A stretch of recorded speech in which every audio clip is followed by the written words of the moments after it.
For 3 years, my husband blamed me for everything, from missing car keys to the weather. I stayed silent until I realized silence could be my weapon.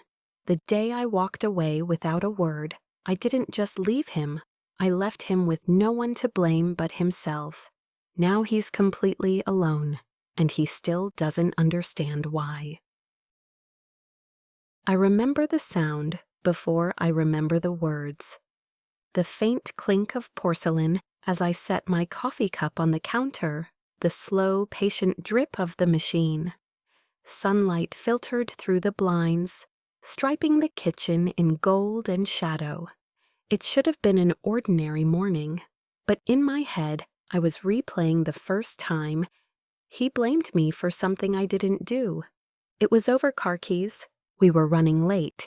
He couldn't find them. And before he even looked, the accusation slipped out. "You moved them, didn't you? You always touch my things." Always.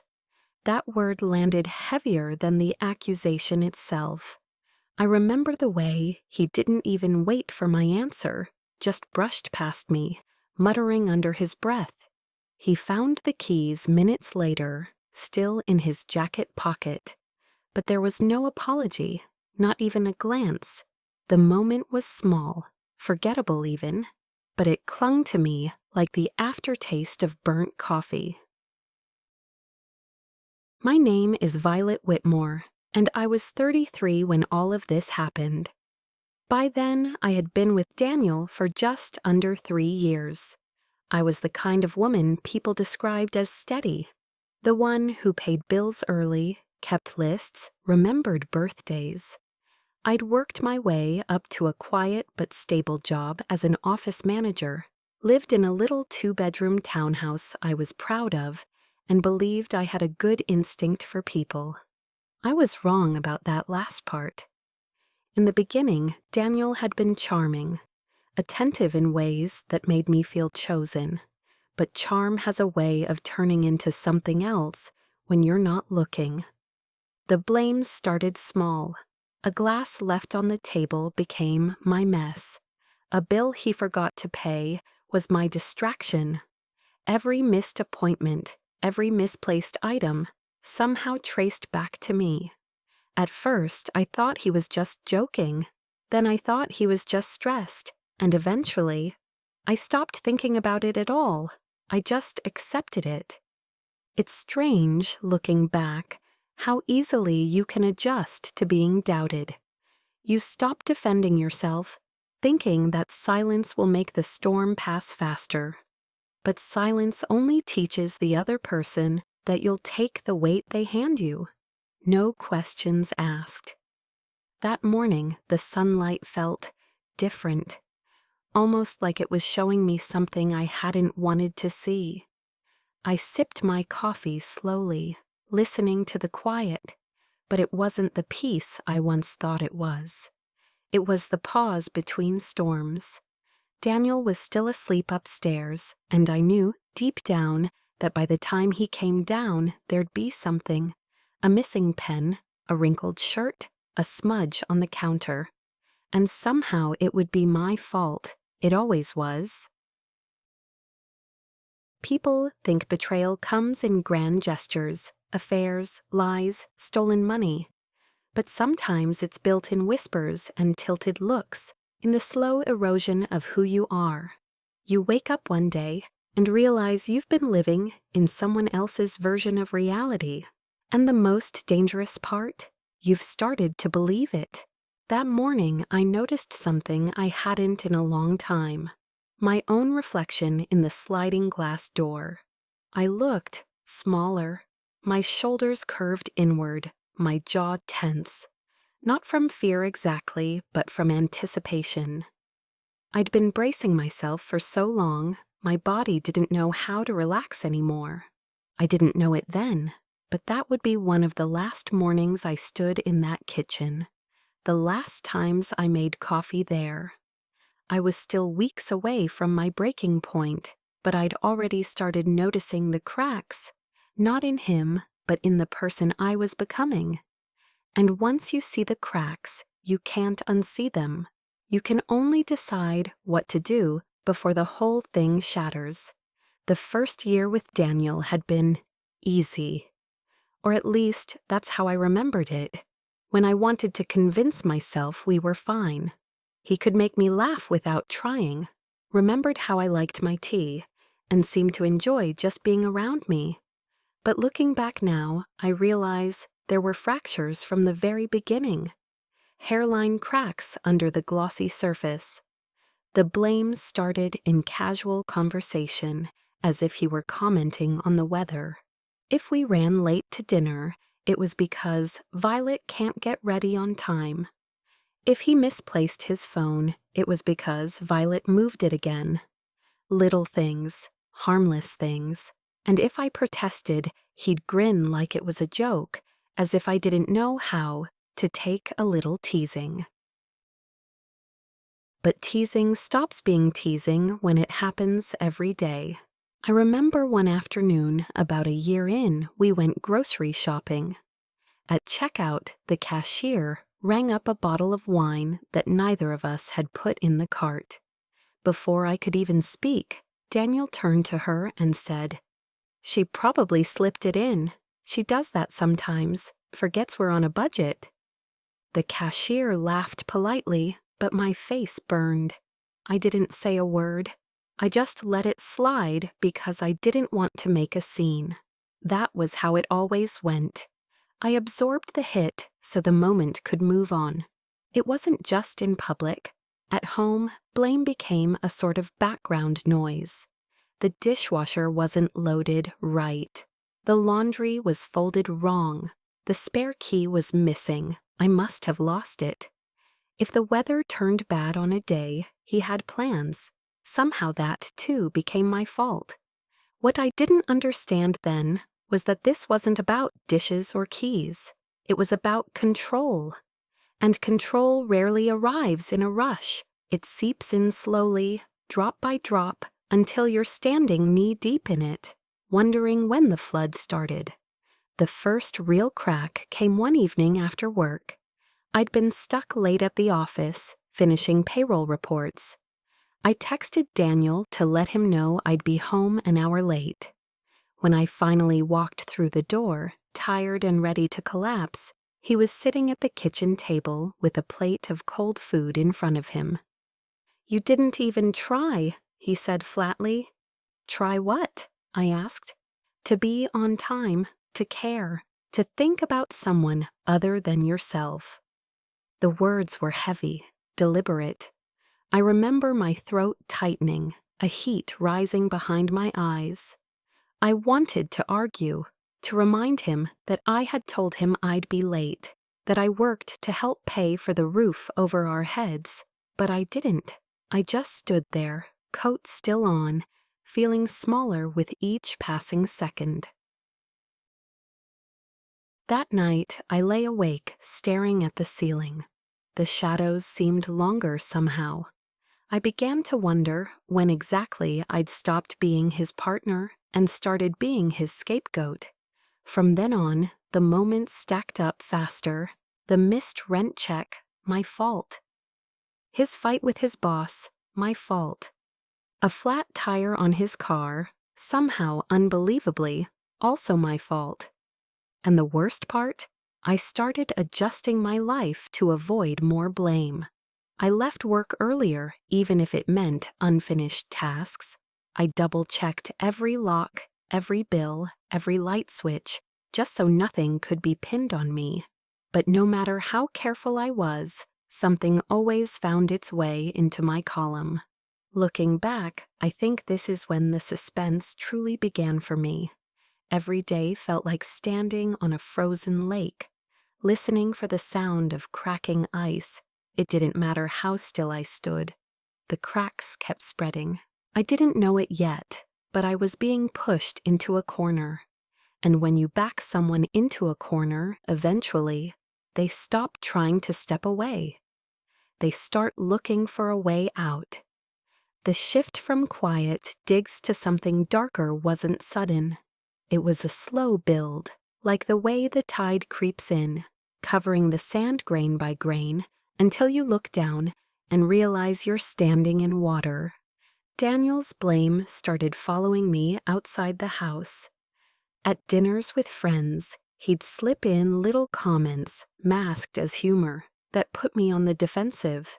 If Violet could manage her time, we'd have been here an hour ago. Or, don't give her the aux cord. She'll get us lost with her terrible taste in music. Laughter would ripple around the table, and I'd force a smile, even when my stomach tightened. I didn't want to be the one who couldn't take a joke, but underneath I felt something shift. My friends began glancing at me differently, as if they believed there might be truth in his words. That was the danger. When you hear a lie enough times, even strangers start to treat it like a fact. It got worse when his family joined in. One Sunday, during lunch at his mother's, Daniel joked that I was the reason he hadn't gone back to school. He said I kept him too busy with my own needs. His mother clucked her tongue and gave me a disappointed look, the kind reserved for people who waste potential. I tried to laugh it off, but my chest burned. Daniel noticed. He always noticed, and when we got home, the mask dropped. "You embarrassed me in front of my mother," he said. I stared at him, incredulous. "By not laughing enough at something you said about me?" "By making me look bad," he replied, as if it were obvious. The more I tried to clear my name, the deeper I sank. He began keeping score. If I came home 5 minutes late from work, he'd remember every other time I'd done it and list them off like charges in a trial. If we disagreed on something, he'd recall past evidence to prove my pattern of failure. It didn't matter if the details were wrong, he'd repeat them until they sounded right. And then came the silences. Daniel could go days without speaking to me if I'd wronged him in some way. The quiet wasn't peaceful, it was suffocating. I'd tiptoe through the house, trying to gauge his mood from the way he closed a cabinet or set down a plate. I stopped playing music, stopped inviting people over, stopped doing anything that might set him off. The isolation became physical, too. He'd leave the room when I entered it, watch TV without acknowledging me, eat meals separately. It was like living with a ghost, except the ghost was watching, waiting, and keeping track. One evening stands out more than the others. We were at a friend's birthday party.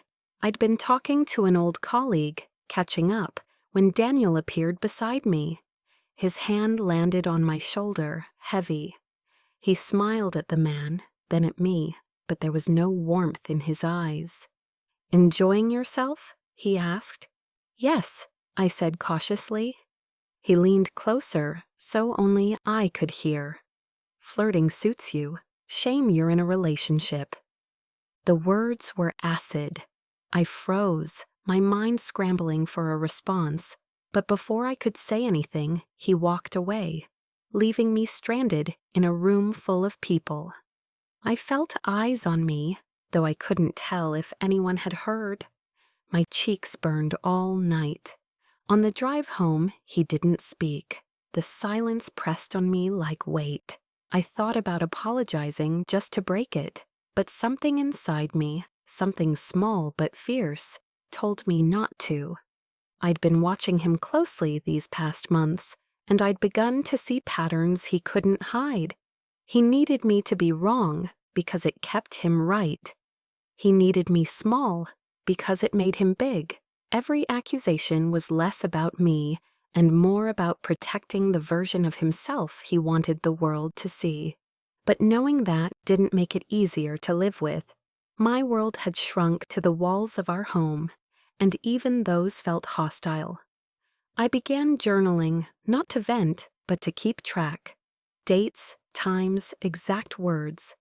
I told myself it was so I wouldn't forget the truth, but deep down, I knew I was building something. I didn't know what yet, an escape plan maybe, or ammunition. And then came the night that set everything in motion, a flat tire. We were driving home late, rain pelting the windshield, when he pulled over and stormed out of the car. I sat shivering as he replaced the tire, wondering if I should offer to help. But before I could, he yanked the door open, soaked through, and spat the words at me. "This is your fault. You made me take this route." That was when I felt it, the first clear fracture inside me. Not the small hairline cracks I'd been ignoring for months. This was different. This was the sound of something important giving way. I didn't argue. I didn't defend myself. I just sat there, silent, my hand resting on my journal in my bag. And for the first time, the silence wasn't his weapon. It was mine. The night it finally cracked open, the sky itself felt like a warning. Wind knifed through the trees and rain clung to the streets in a slick, shivering sheen. We were headed to a colleague's promotion party, mine, not his. I'd worked late for months, threading numbers and people together into something that ran smoothly enough to be noticed. They'd given me a plaque for stability. I pinned that word to my chest like armor. Daniel walked 2 steps ahead of me through the restaurant's entryway, never offering a hand, never looking back to see if I'd slipped. Inside, it was warm and loud, soft lights, clinking glasses, hugs. When my boss lifted a flute and said my name, the room went pleasantly quiet. I felt the attention land on me like sunlight, and for the first time in a long time, I stood a little taller. Then Daniel laughed. It was a single dismissive exhale, careless and sharp. He raised his own glass, and with the theatrical ease of someone who knows the room will oblige him, said, to Violet, who finally managed to be on time for something. Polite laughter, confused glances. My cheeks flushed hot, then cold. I smiled because that's what I'd trained myself to do, but my hands trembled around the stem of my glass. He wasn't done. "She's a perfectionist," he went on, voice smooth. "You know how it is. Can't leave the house without checking the stove 3 times. We joke about it. It's cute." More laughter. A sympathetic nod from a coworker who'd once asked if everything was okay at home. My boss looked at me with a crinkle of concern I hadn't earned yet, but soon would. I waited for the moment to pass, the way I always did, but it didn't. It spread, slow and sticky, through every conversation that followed. I could feel it on my skin. When we left, the rain had eased into a mist. We walked the 2 blocks to the car in silence, and I focused on the sound of my heels tapping the pavement. Tap, tap, tap, keep moving, don't brake. At the curb, he unlocked the doors and slid into the driver's seat. I stood outside a moment longer, breathing the damp air until the fog soaked through my dress. In the car, he said, "You were stiff." That's why they didn't laugh more. Learn to take a joke. I stared at the windshield wipers. Left, right, left, right. It wasn't a joke. He smiled without warmth. Everything's a joke if people laugh. I didn't answer. I thought of my journal, pages of dates and words, a map of a place only I could see. I thought of the plaque in my purse, the one that said stability, and realized how easily stability can be weaponized, how it keeps you still long enough for someone else to arrange you into a shape that suits them. When we reached home, the house felt unfamiliar, like a staged photograph of someone else's life. He went straight to the living room, turned on the TV, and cranked the volume to drown out any chance of conversation. The sound thudded through the walls. I stood in the doorway and watched his face lit by the screen, handsome, composed, certain. "Daniel," I said. My voice surprised me. Calm, low, edged with something steadier than anger. "You humiliated me tonight." He didn't look away from the TV. "You humiliate yourself. I just narrate." The sentence landed like an old bruise you'd forgotten, suddenly touched. I walked to the kitchen and set my purse on the counter. The plaque's metal edge flashed under the light. I placed it face down. Coffee, I thought. Make coffee. Not because I wanted it, but because the ritual had always given me a sense of control. Measured scoops, steady pour, the patient drip. I filled the kettle, hands moving without instruction. The quiet between the kettle's click and the first bubble felt like standing on the edge of a decision. He called from the living room, voice syrupy. "Hey, while you're in there, wipe the counters. They're always sticky when you're done with anything." I reached for a towel and stopped, my hands lowered. The room sharpened into clear lines. The door to the garage, the drawer with the file of bills in my name, the small lockbox under the sink where my passport lived. I saw everything I had told myself I didn't need to see. I didn't speak. I dried my hands and went upstairs. In our bedroom, I opened the top drawer and pulled out the journal. I added a line, promotion party, public humiliation. Everything's a joke if people laugh. The ink bled slightly into the paper, turning each letter soft at the edges. Below it, I wrote, "No more." Not a threat, not a promise, a policy. I didn't sleep. I lay awake and counted things that were mine. The title of the townhouse in my name, the savings account my mother had co-signed when I was 25, the friends who had texted me, "You okay?" The quiet courage that had shown up tonight and refused to leave. Near dawn, I slipped downstairs. He'd fallen asleep on the couch, TV still muttering in an empty room. I switched it off. The silence that followed felt different, clean, like a room after a window is thrown open. At the counter, I turned the plaque face up again. The word stability glinted back. I realized it wasn't a tether, it was a tool. The steadiness I'd cultivated for other people could now serve me. I made a second cup of coffee I didn't drink. I packed a small bag with essentials and slid it into the hall closet behind the coats. I photographed the important documents. I messaged the friend who'd offered me her spare room anytime. And I stood for a long time at the sliding glass door, watching the morning peel the night off the rooftops. My reflection looked different, not larger, not smaller, aligned. When he finally stirred and demanded breakfast, I answered without looking away from the window. "You'll need to make it yourself." He laughed, dismissive, and padded to the kitchen. Then he saw my face. He paused, confused by what he couldn't name. The breaking point wasn't a shout or a slammed door. It was a quiet, precise shift inside me. The decision to stop absorbing, to let the blame ricochet back to its source without my body as a buffer. I didn't need a scene. I needed a plan. And now, finally, I had one. Once the decision was made, the days stopped feeling endless. That surprised me. I'd expected fear to settle in my chest like a weight, but instead there was a strange, sharp clarity, as if I'd been squinting for years and could finally see the edges of things. The first step was invisible. I didn't announce anything. I didn't move differently.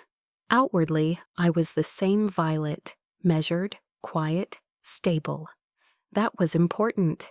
Daniel needed to believe the ground beneath him hadn't shifted. His confidence in my compliance was my camouflage. Inside, I was in motion. I started by reclaiming my connections. Old friends I hadn't spoken to in years got messages. "Hey, thinking of you. Want to catch up?" I met them for coffee or lunch, always under the guise of taking a break from work. These weren't just social calls. I was mapping my safety net, knot by knot, finding out who still stood where I'd left them. To my surprise, most were still there, waiting. Next came the financials. I opened a separate bank account at a credit union Daniel didn't know existed. I transferred small amounts from my paycheck each month. Nothing he would notice, just enough to grow quietly in the dark. I also made copies of important documents: my birth certificate, my passport, the deed to the townhouse. Each went into a slim folder in my bag at work.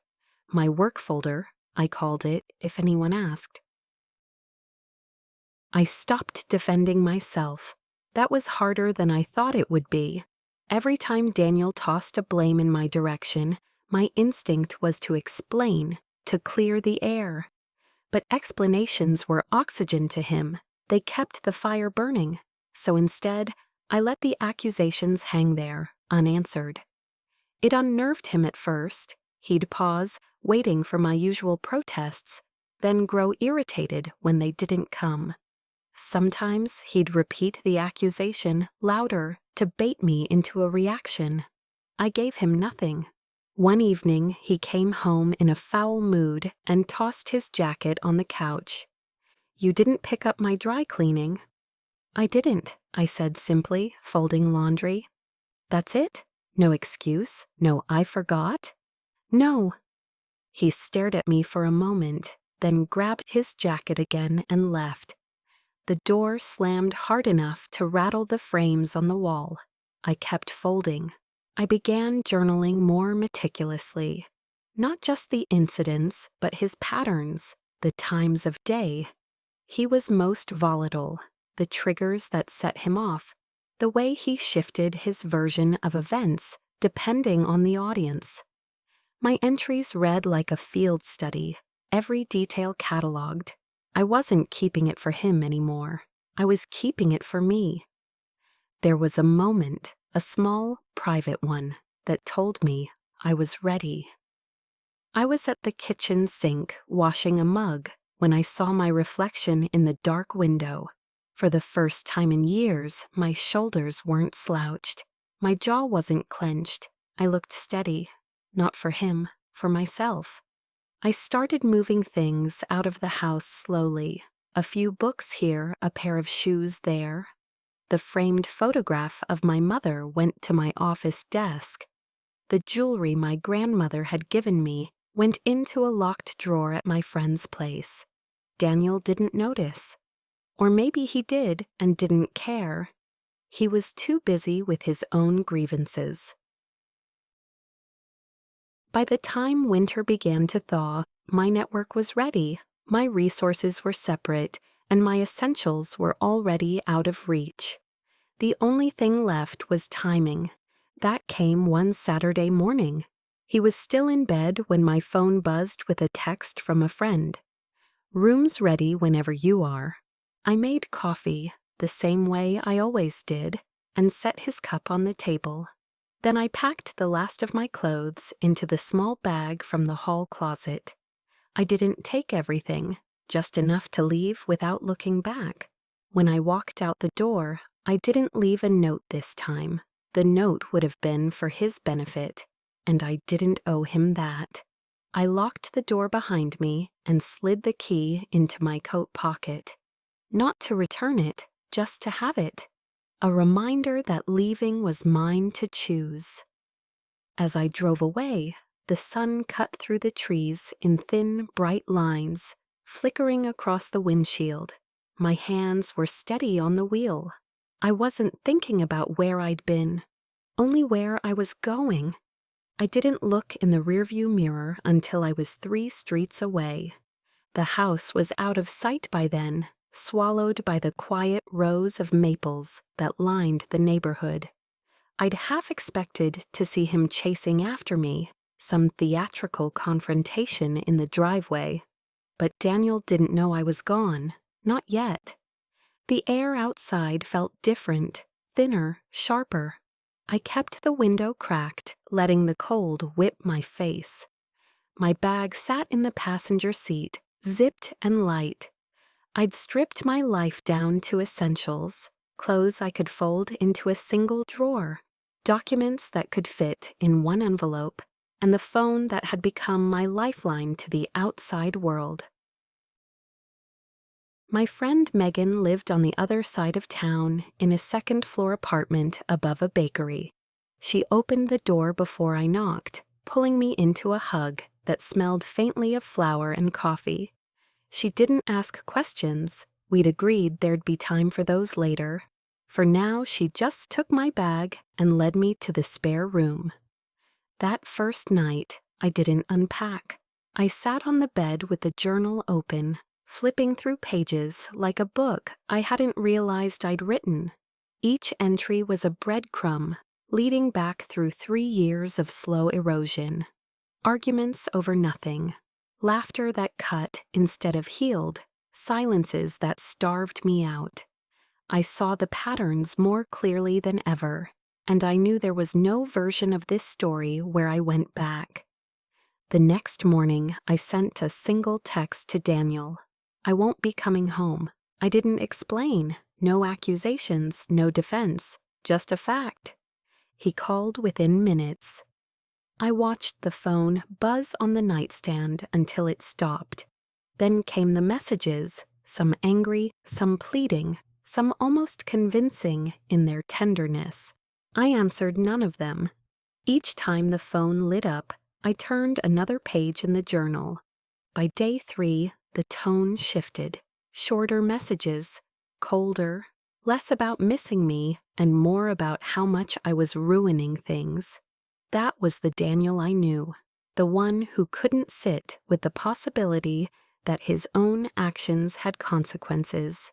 I didn't check on him. I didn't ask mutual friends how he was doing, but I didn't need to. The silence on his end grew longer each day. For someone who needed an audience to validate his version of reality, isolation was the one punishment he'd never see coming. On the 7th morning, I walked to the bakery downstairs and bought myself a croissant. I sat by the window, the early light spilling over the street, and for the first time in years, I took a bite of something without feeling like I had to justify it. Some people leave with a bang, slamming doors and shouting truths on their way out. I left like a shadow, quietly, cleanly, without giving him the satisfaction of knowing the exact moment he lost control. Because the truth was, Daniel had lost me long before I walked out that door. This was just the first time he'd have to notice. The weeks after I left moved both quickly and slowly, like a train seen from a distance, rushing forward, yet each detail visible if you looked closely enough. Megan's apartment became my quiet harbor.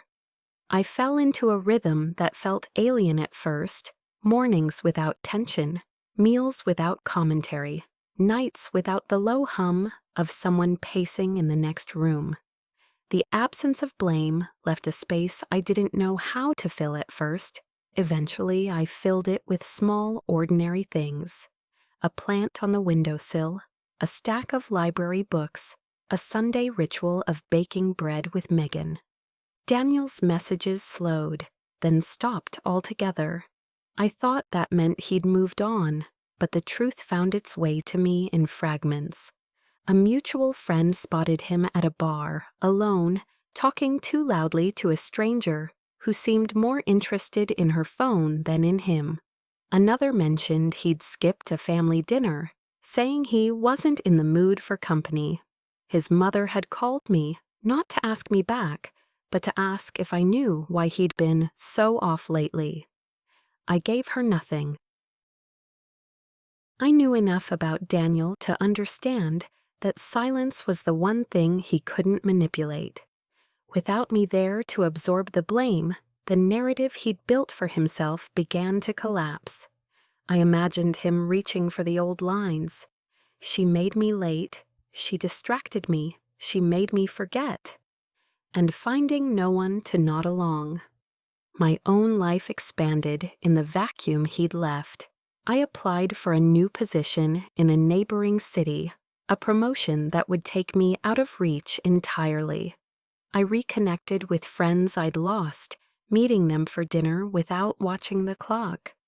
I even joined a weekend pottery class, where I made crooked bowls that somehow looked deliberate. One evening, about 2 months after I left, an email from Daniel appeared in my inbox. The subject line was just my name. "I've been thinking about us, about how things ended. I don't think I ever told you how much I miss you. I'm not doing great without you. Maybe we could talk?" There was no apology, not a single acknowledgement of what had happened between us. Just a pull toward the same role he'd always cast me in. Caretaker, stabilizer, the person who caught the weight so he didn't have to. I read it twice, then clicked archive. That was the thing about power shifts. They didn't need announcements. I didn't need to send a cutting reply or outline the reasons I'd never return. My refusal to engage was the answer, and it spoke louder than anything I could have written. Months later, I passed him unexpectedly in the grocery store. His cart was nearly empty. He looked thinner, sharper around the edges, like a photograph that had faded too fast. For a second, our eyes met.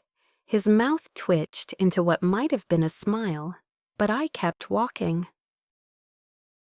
The strange thing was, I felt no rush of triumph, no sting of sadness, just distance, clean, final, necessary.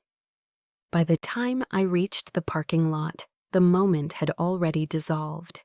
The sun was warm on my face.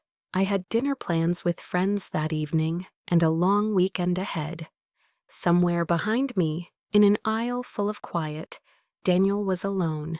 And for the first time in years, I didn't feel responsible for where he stood. The morning light in Megan's kitchen was different from the one I'd left behind.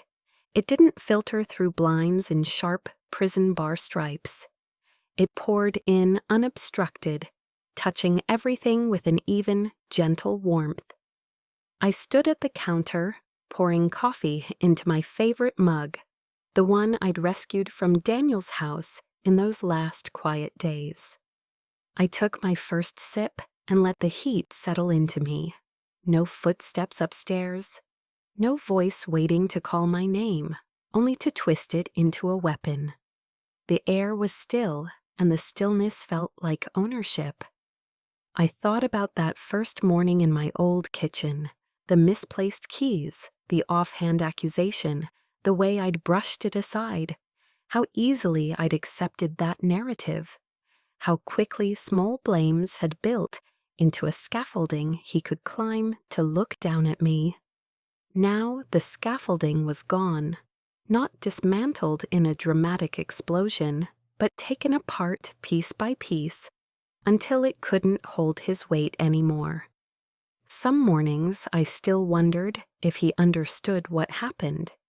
If he realized that the silence he'd once used to punish me had been the very thing that taught me how to leave.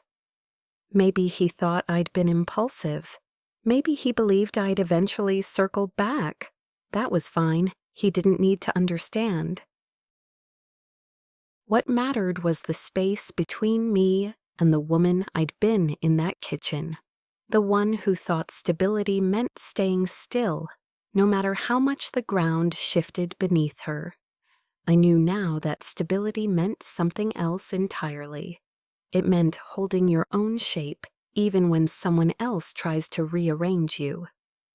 I carried my coffee to the small balcony and sat, the city waking below.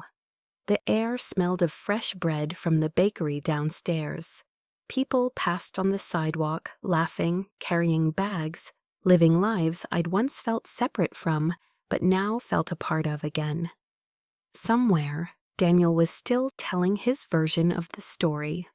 Somewhere, he was still alone. And I was here, warm mug in hand, sunlight on my face, not because I'd beaten him, but because I'd finally stopped letting him decide who I was. The coffee was still hot when I smiled to myself, the thought quiet but certain. He blamed me for everything. Now he's alone. If you've ever had someone twist the truth until you started doubting yourself, you know how hard it is to walk away. Tell me in the comments, what was your breaking point?